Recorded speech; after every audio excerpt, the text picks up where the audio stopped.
Good morning, everyone. So yeah, Sarah here. We are gonna talk about what does the Bible say about fear o yung takot. Okay? So yeah, let's go on. What does the Bible say about fear? Okay, the Bible mentions two specific types of fear. Okay, the first type is beneficial and is to be encouraged. The second type naman is detriment and is to be overcome. So yung isa is beneficial, in-encourage yung fear na yon. Yung second naman is detriment, and yun ay kailangang ma-overcome. Okay? The first type of fear is the fear of the Lord. This type of fear does not necessarily mean to be afraid of something. Rather, it is a reverential awe of God, a reverence for His power and glory. It's something na you will be in awe pag nakita mo siya, yung how to say, yung andun yung respeto and everything. Something like that, okay? Rather, yun nga, it is a reverential awe of God, a reverence of His power and glory. However, it is also, eto na, proper respect. Yun yung upper, kumbaga napakalaki, napakataas, napakalawak na type ng respeto. But it's even more than that, okay? In other words, the fear of the Lord is a total acknowledgement of all that God is, which comes through knowing Him and His attributes. The more you know the Lord, the more you would have this reverential awe o yung pagrespeto sa Kanya. Yun, sa kung sino siya, kung ano siya, okay? Fear of the Lord brings it with many blessings and benefits. It is the beginning, sabi nga sa Psalms 111 verse 10, sabi, it is the beginning of wisdom and leads to good understanding. Proverbs 1:7, only fools despise wisdom and discipline. Furthermore, the fear of the Lord leads to life. Okay, life, kapahingahan din, rest, peace, wow, contentment that can be found in Proverbs chapter 19 verse 23.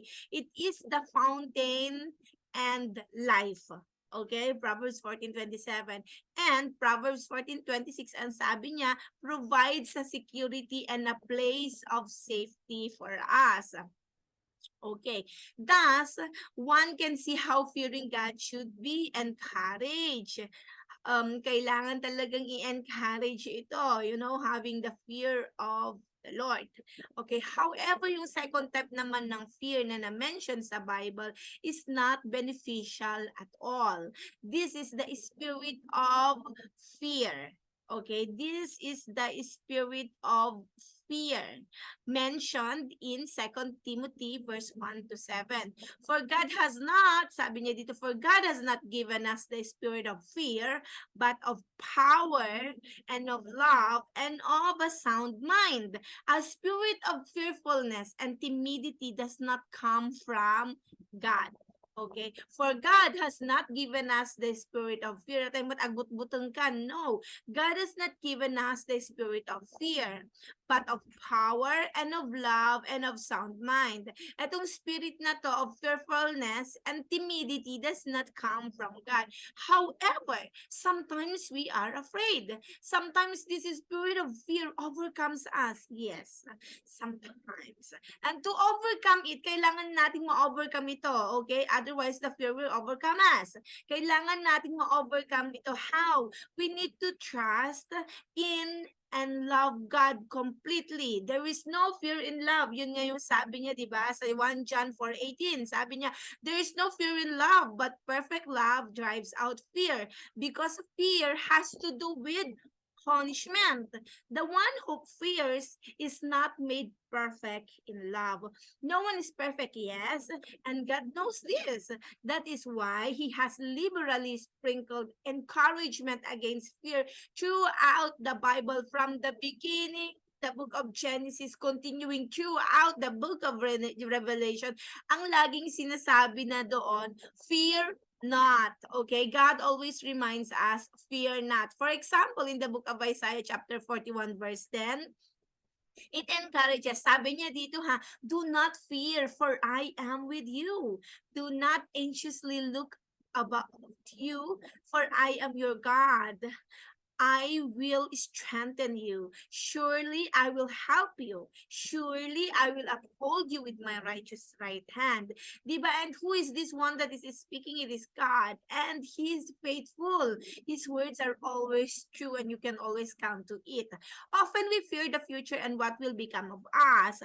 But Jesus again reminds us that God even care for the birds of the air. So how much more will He provide for His children? So again, inulit niya dito, don't be afraid. You are worth more than many sparrows. Matthew chapter 10 verse 31. Just these few verses cover many different types of fear. God tells us not to be afraid of being alone. God God tells us not to be afraid of being too weak, of not being heard, and of lacking physical necessities.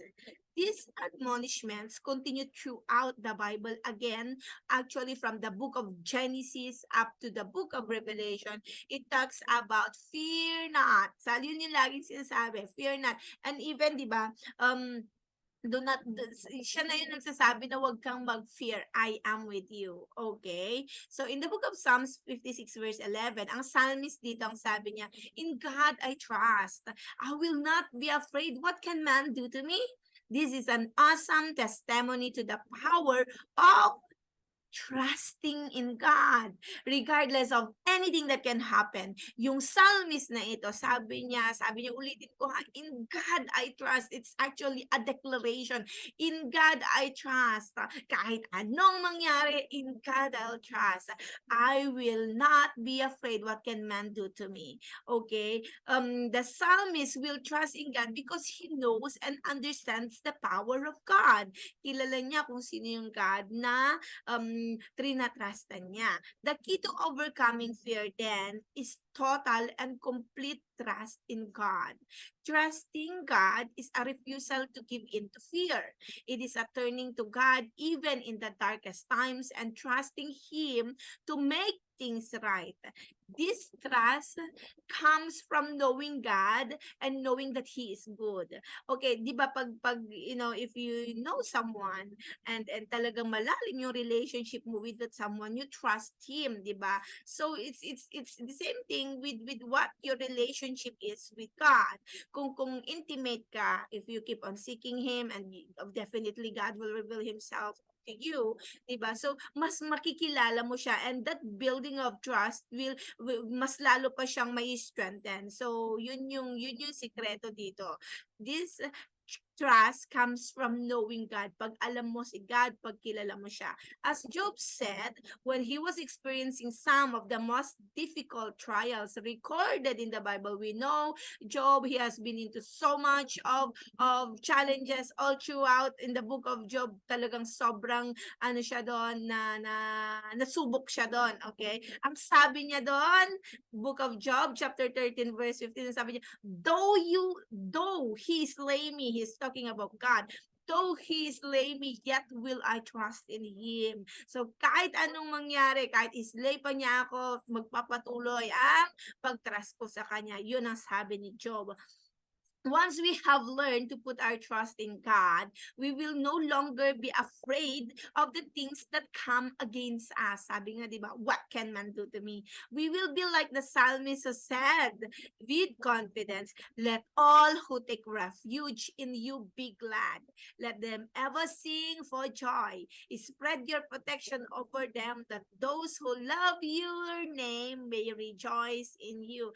That can be found in the book of Psalms chapter 5 verse 11. So ayan, okay? So ang sinasabi ng Bible again for this type of fear, dalawang bagay. The first one is beneficial, which is yung fear natin sa Panginoon, and then yung pangalawa is the spirit of fear which God has not given us. So to overcome the fear is that we need to know more about God and let us draw more ourselves. When pagkilala mo siya, you will trust Him more.